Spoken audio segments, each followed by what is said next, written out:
Halo semua, Assalamualaikum warahmatullahi wabarakatuh. Bagaimana kabar kalian hari ini? Semoga sehat semua ya. Ya, hari ini kita akan belajar tentang kurban. Nah, apakah kalian sudah tahu kurban itu apa? Nah, kurban itu adalah hewan yang disembelih pada hari raya dan biasanya disembelih setelah sholat Idul Adha. Dan juga bisa pada tanggal yaitu 10, 11, 12, dan 13 Zulhijjah. Kurban itu digunakan kita sebagai rasa dalam rangka beribadah kepada Allah. Nah, hukum kurban itu apa? Apakah kalian sudah tahu? Nah, di sini hukum kurban adalah sunnah muakkad, yaitu sunnah yang sangat dianjurkan bagi seseorang yang mampu dalam melaksanakan kurban. Seseorang tersebut mempunyai syarat-syaratnya ya, yaitu yang pertama Islam, yang kedua balik, dan yang ketiga merdeka, dan yang keempat yaitu mampu untuk berkurban. Jadi jika di lingkungan kalian itu ada seseorang yang mempunyai kelebihan harta, ya itu wajib melaksanakan kurban ya. Tetapi jika lingkungan kalian itu seseorangnya itu belum begitu mencukupi kelebihan harta, cuman sekedar mencukupi kebutuhan hidupnya saja, jadi kewajiban kurbannya itu menjadi gugur. Nah, kurban sendiri juga ada yang wajib ya. Tadi kan sunnah muakkad ya, dan ada yang kurban yang wajib. Coba ada yang tahu kurban wajib itu apa? Nah, kurban wajib itu adalah kurban yang dilakukan ketika kita sudah bernazar ya. Tadi ibu udah bilang kan waktunya. Kalian masih ingat kapan-kapan saja ya waktu pelaksanaan kurban? Kapan ya? Yaitu tanggal 10, 11, 12, 13 Zulhijjah ya. Dan dimulai pada setelah sholat Idul Adha, dan pada tanggal 13-nya itu sesudah terbenam matahari. Tempat pelaksanaan kurbannya itu di mana? Kalian tahu nggak?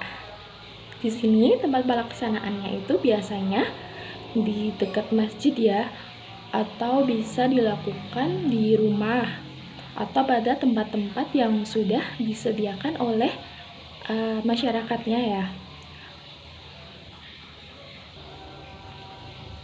Selanjutnya, hewan-hewan yang dibolehkan untuk berkurban itu apa saja? Kalian sudah tahu nggak?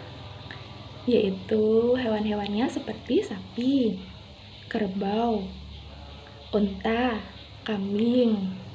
Nah, itu semua merupakan hewan-hewan yang disembelih buat berkurban.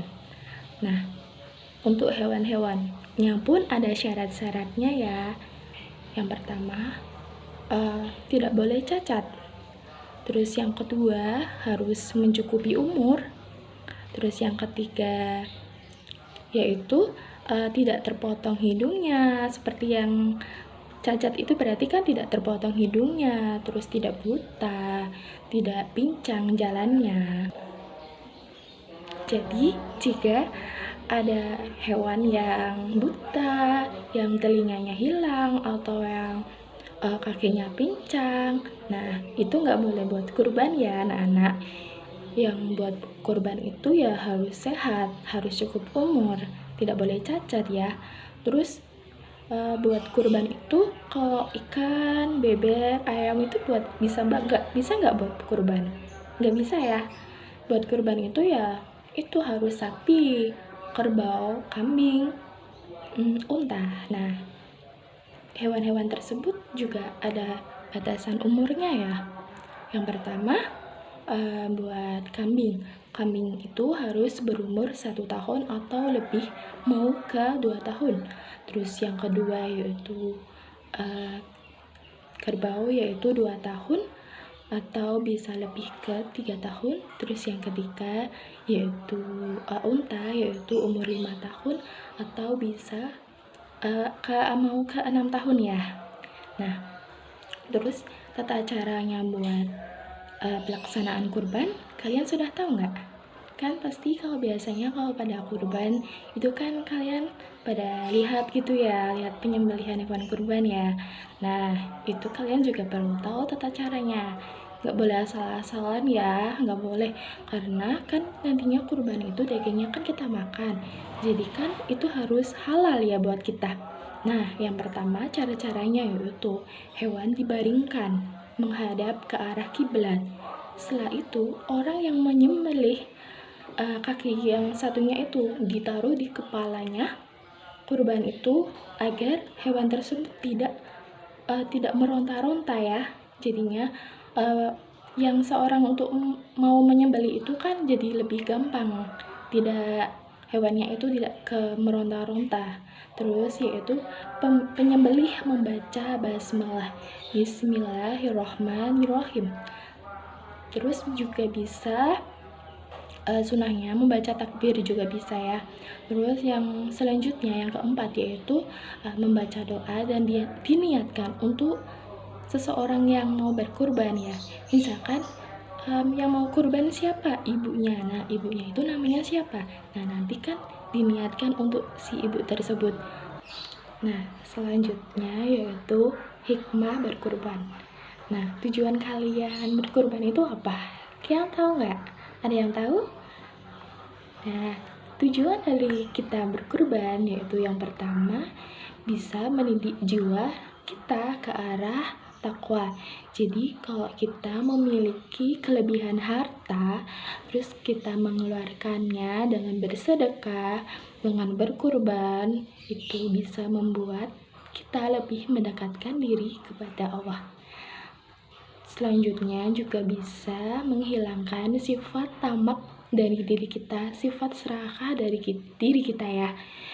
Jadi kan kita menjadikan seseorang itu menjadi lebih dermawan, saling mengasihi ya.